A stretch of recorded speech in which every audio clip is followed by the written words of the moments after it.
Do re mi fa sol la si do itu dari notasi bahasa Arab asalnya. Ya, Iya. dal, ra, mim, fa, sod, lam, Iya, mim, dal. Di copy paste nanti. Yang pertama saya nggak sepakat dulu masalah do. Do itu kalau dal itu jadinya du. Du ya. Karena dal itu kalau nggak da, di du. Nggak ada do. Ini lebih cocoknya dot Pak Ustaz. Kemudian ro. Ro ini berarti yang versi imalah. Re. Do, re ya. Karena kalau nggak imalah itu ri. Kemudian setelah lam itu bukan mim. Kalau setelah lam mim itu susunan huruf hijaiyah. Di sini setelah lam itu sin. Makanya jadi lasi. Kalau mim jadi lami. Bahkan kalau versi lainnya pun st. Jadi jauh. Apakah benar yang dinarasikan oleh Ustadz ini?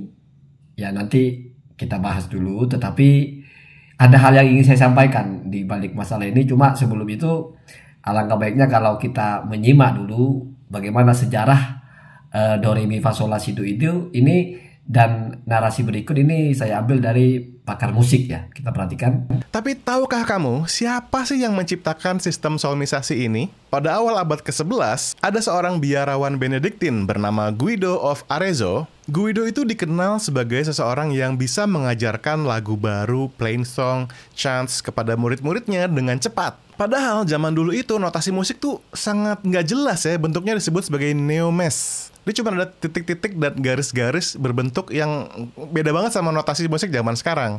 Ternyata Guido menggunakan sistem yang menyempurnakan neomes ini. Dia menggunakan garis dan juga spasi, serta memberikan suku kata pada setiap nada supaya yang nyanyiin lebih gampang kenal dan juga menghafal letak nadanya di mana.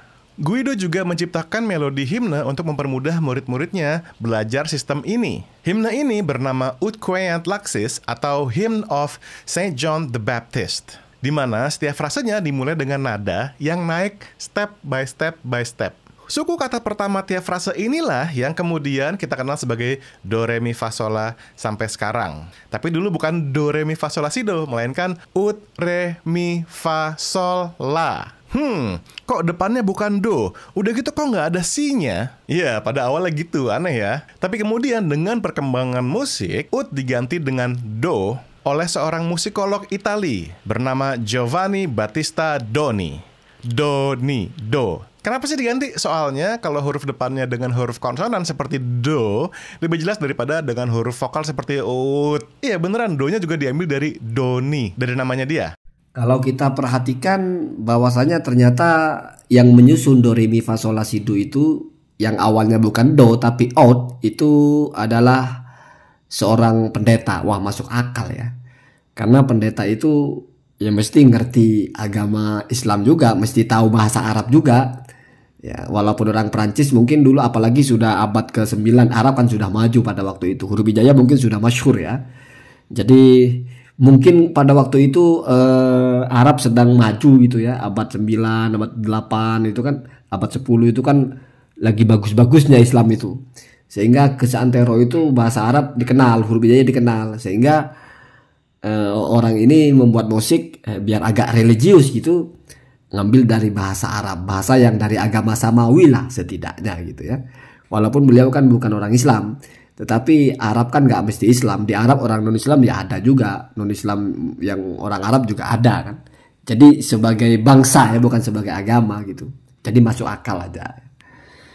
Apalagi ustadznya kan tadi kan bukan bilang siapa yang mencetus atau yang menyusun, tapi itu tangga nada itu diambil dari bahasa apa, hurufnya gitu kan, begitu. Ya, kemudian masalah Doni itu ya ternyata Doni itu diambil dari nama Doninya, do ya. Itu kan cuma yang pertama dirubah dari out menjadi do gitu. Karena kalau lain sendiri gitu, yang lain kan berawalan huruf konsonan semua ya. Kok tiba-tiba ada yang huruf vokal, nggak cocok sendiri ya. Biar sama diganti dengan huruf vokal, huruf konsonan dal ya, dot ya, do gitu. Nah, tapi katanya diambil dari namanya, ya nggak apa-apa. Siapa tahu Giovanni Battista Doni itu juga nama dia juga diambil dari huruf dot ya, bukan dal ya. Jadi dari huruf Arab juga kan begitu ya. Kalau mau damai sih begitu. Cuma kadang-kadang ya, kita mengagumi sesuatu, mengglorifikasi sesuatu, memuji sesuatu itu kadang kelewat gitu ya. dan menjadi beresiko pada akhirnya. Beresikonya itu orang yang awalnya sedang-sedang saja jadi geli aja. Masa apa-apa mesti jadi Arab sih? Kan ada narasi begitu. Apa iya hanya karena sama-sama dot, mana dal lagi. Lalu dari diambil dari situ. Apakah bahasa Arab ini bahasa paling tua atau bagaimana? Kan begitu ya. Kalau misalnya bahasa pertama mungkin bisa menjadi kiblat, yang lain niru. Tapi kan ada bahasa-bahasa lain yang mungkin penadaannya juga dal juga, dot juga. Ya itu aja sih sebetulnya. Lagi pula kalaupun benar begitu, apa manfaatnya sebetulnya? Apa kita mau menjelaskan kalau bahasa Arab itu hebat? Sampai menjadi inspirasi musisi untuk menjadikan tangga nadanya dipakai huruf-huruf itu. Seolah-olah di Perancis nggak ada huruf itu. Kan ada. Ya. Tetapi justru ini akan menjadi bulian saja sebetulnya. Ini Ustadz kok ngomongnya begitu ya. Nanti orang akan berpikir jangan-jangan dalam hal-hal lain yang seperti lancar ngomong tapi ya begitu aja asal, kan begitu akhirnya. Jadi resikonya besar, yaitu mendiskreditkan atau berpotensi menjadi materi untuk mendiskreditkan dirinya, dan manfaatnya juga nggak ada.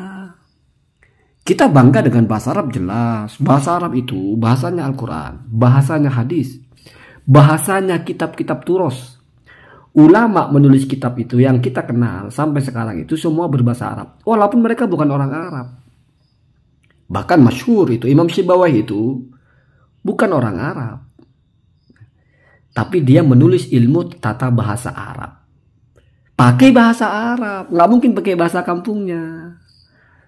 Misalnya orang Persia juga, orang Kurdi juga. Orang India lah Al-Malibari atau orang mana lah. Atau orang Tobaristan orang mana. Ya tetap walaupun sukunya bukan suku Arab, ya dia belajar bahasa Arab. Kenapa belajar bahasa Arab? Karena dia nerima Islam itu memang versinya bahasa Arab. Dan ketika mau mengajarkan agama Islam juga pakai bahasa Arab lagi. Jadi sudah kokoh bahasa Arab itu sebagai bahasa agama Islam. Ya tidak perlu dibumbui dengan hal-hal seperti ini. Saya tidak menyalahkan. Dan tidak perlu juga kita cari-cari kitab sezaman dalam masalah ini ya. Ini juga bukan masalah akidah juga. Percaya cukur, nggak percaya kebalikannya cukur, yaitu gondrong. Itu saja kan. Cuma lain kali memang kita itu harus lebih proporsional lah bahasanya. Ini agak-agak offset lah bahasanya ya. Agak-agak offset gitu. Kok tiba-tiba seorang apa itu pendeta atau biarawan atau apa itu membuat tangga nada diambil dari huruf-huruf hijaiyah itu. Ya atau mungkin punya sumbernya ya. Wallahu a'lam. Saya tidak mau mengatakan tidak ada sumbernya yang menyatakan begitu. Nanti saya kayak orang sebelah. Kalau nggak tahu langsung nggak ada. Cuma ya kalau ini didengar orang banyak seperti ini kan jadi apaan sih kan gitu-gitu aja ya. Jadi kita punya narasi untuk mendiskreditkan ini kok orang asal ngomong aja. Jangan-jangan ketika ngomong yang lain juga begitu asal ngomong modalnya lah kan repot. Segala gajah mada dari kata Ahmad dan sebagainya kan banyak cerita-cerita begitu ya. Allahumma hadina hadasabil